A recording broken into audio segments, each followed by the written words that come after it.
कायदा सुव्यवस्था आणि शेतकऱ्यांच्या होणाऱ्या आत्महत्या अनेक विषयांवर भेट घेणार आहात, नेमकं काय तुम्ही निवेदन दिलं? दोन महिन्याच्या पहिलेच माननीय राज्यपाल महोदयांना आम्ही भेटलेलो होतो आणि महाराष्ट्राच्या कायदा सुव्यवस्थेच्या बद्दलची चर्चा त्यांच्याबरोबर केलेली होती आणि त्याप्रमाणे त्यावेळेच्या डीजींना बोलवून त्यांनी त्यांची कानउघडणी केलेली होती, दुरुस्त करण्याचा प्रयत्न केला गेला होता.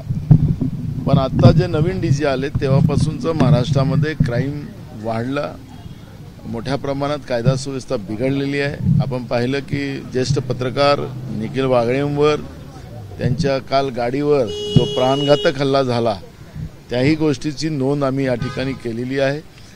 निखिल वागळे आणि असीम सरोदे आणि विश्वंभर चौधरी यांना तातडीनं पोलीस प्रोटेक्शन दिलं गेलं पाहिजे. त्यांच्या अधिकाराला ज्या पद्धतीनं घालण्याचं काम, त्यांना सभा न घेऊ देण्याचा जे पाप सातत्यानं सरकार करते आहे त्याबद्दलचंही आम्ही लक्षात आणून दिलेलं आहे आणि तातडीनं महाराष्ट्रातल्या कायदा सुव्यवस्थेचा आणि विशेष करून शाहू फुले आंबेडकरांच्या महाराष्ट्राला, छत्रपती शिवाजी महाराजांच्या विचाराला जो कलंक लावण्याचं पाप महाराष्ट्रातलं भाजप-प्रणित येड्याचं सरकार जे काम करते आहे त्याची दखल तातडीनं घेऊन माननीय राज्यपाल महोदयांनी राष्ट्रपती महोदयांकडे आणि देशाच्या गृहमंत्र्याकडे राष्ट्रपती राजवट लावावी ही मागणी आम्ही केलेली आहे. महाराष्ट्र आता गुंडाराज आणि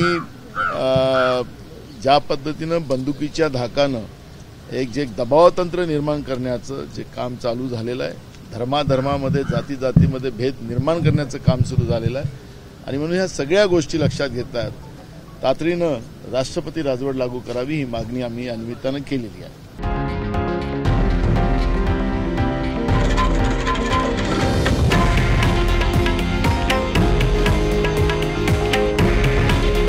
हे आहे देशातील नंबर 1 न्यूज नेटवर्क आणि आपण पाहत आहात TV9 मराठी.